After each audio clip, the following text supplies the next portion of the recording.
The Mets payroll, wrote one baseball writer, will likely wind up in the 300 millions. But Steve Cohen, the owner of the New York Mets' total outlay, factoring in his luxury tax payments, is going to exceed $400 million. We've never seen anything like this in the history of baseball. I think anyone who's followed baseball long enough, you realize that in this sport, you can't just throw money at your problems to fix them. Lots of teams try to do it. What ultimately happens for them? I think over the last couple of years, what the Los Angeles Dodgers have been unable to do, what the New York Yankees have been unwilling to do, I think goes to show you that money only gets you so far. You need to have smart people in place. You have to find ways to scout. You have to find ways to take advantage of situations, perhaps like the Astros have been pretty good at when it comes to scouting Caribbean talent. You got to do more than that. But take a look at where the Astros rank payroll-wise compared to the rest of baseball. The Mets right now have a payroll for 2023, and it doesn't seem like they are done, that per Spotrac.com is $274 million. The New York Yankees are in second, and they're way behind with a payroll of $207 million. The Phillies, who went on the big spending spree, have an $175 million payroll. The Padres, who just brought in Xander Bogaerts, with the Phillies bringing in, of course, Trey Turner, they have an $172 million payroll. The Atlanta Braves, they're still up there, $166 million. The Dodgers are all the way down in 7th place behind the Angels, which is kind of funny, $152 million. You got the Rangers at $150, the Rockies, and then the Astros. The Astros have the 10th highest payroll in all of baseball. It's nice. That means that you're trying. It means that you're doing all you can, and you don't look at the Astros as a big market team. I don't think you should. You shouldn't look at them the same way that you look at the Dodgers or the Mets or the Yankees. Like they have different, I think, financial restraints. Does it bother you, though, that these teams can spend as much money? That a team like the San Diego Padres, who you would think 100% would be out when it came to signing a guy like Xander Bogaerts, just given the fact that they have Fernando Tatis, who's maybe not the best shortstop fielder. Does it concern you at all? I'm curious. So you get to weigh in on that. 713-780-3776, 713-780-ESPN. Personally, for me, I like that they operate from a smart financial perspective and that they have been very willing to let guys like George Springer, who I love but has a lot of injury issues, Carlos Correa, who I love, same thing, Garrett Cole, $200+ million when you have the pitching that you have in your system, Zach Greinke.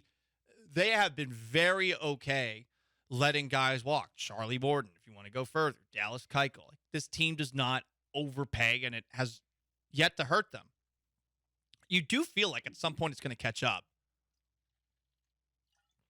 But I'm actually happy that this team doesn't go crazy with the spending. And I did think that there was a chance, given the supposed issues between James Click and Jim Crane that you saw this past offseason, I thought that there might be a chance that Jim Crane all of a sudden throws caution to the wind and starts operating, not erratically, but differently than what you've seen the Astros do under Jeff Luhnow and Click over the last couple of years. I thought that there was a possibility for that. And they, I think, deserve credit for basically being exactly the same as they've been. And for those who are still waiting for a general manager to be put in, and we talked with Chandler Rome on Friday about maybe needing a general manager to be the official guy when it comes to making trades or negotiating for players that are still available. It would help to have one guy as opposed to a bunch of different voices with, I guess, Jim Crane trying to organize those voices into the decisions that he ultimately makes. But there's been no change whatsoever. And for those who were freaking out about this team not having a general manager, the time where this will potentially hurt them is not now. It's not next year probably either. It's like 3-4 years away from now. Not a great look. Maybe not the best place to work. I've said that a couple of times. There's probably a bit of fear that's taking place if you are in that Astros front office, but they continue to operate responsibly, and I like it. It does, though, make me wonder, like, just how much money is going to be spent by some of these teams who clearly don't have the same kind of budget as the Astros the next couple of years. Philadelphia Phillies were in the World Series. I think that's why they're being as aggressive as they're being right now. But the Mets and Padres are two teams that have really just surprised me with how carefree they are when it comes to the bottom line. Are more teams going to try to do the same thing should they be successful this coming year? You kind of assume the Mets are going to fall apart because that's just been their general history, and you don't look at the Padres as maybe a team with the best of luck historically either. Definitely better than the Mets. Pretty much everyone has had better luck than the New York Mets over the years, especially when it comes to injuries. But I'm very curious as to if spending money, throwing money at your problems actually works out for these teams. They're looking for a World Series. You get one World Series, it's a pretty easy way to justify it, and maybe all of a sudden the Astros do get back to the pack because these teams have just more resources to work with. I think one thing, it does seem like they are following the kind of Phillies path of you have some homegrown talent, some retained stars, and then you just go nuts in free agency, getting other guys. And I think that, like you said, the Padres getting a shortstop when they already have Fernando Tatis being like, we'll move him, that's fine, whatever. Yeah, we just need to get talent in. That's crazy. But I will say one thing that I have, or that you notice, is that both these teams are in the National League, along with the Dodgers that are also in the National League. Have been doing this for a while, running up this large payroll. In the American League, I mean, I'd be worried if this was the Mariners doing this. That would get the worrying started. And here's what's interesting on that front, Sean, to your point. Last week, and I saw this, there was an article about it where Jerry DiPoto, who used to be the general manager and he's now in, like the vice president of baseball operations, or maybe he's the full president. I forget what the title is officially.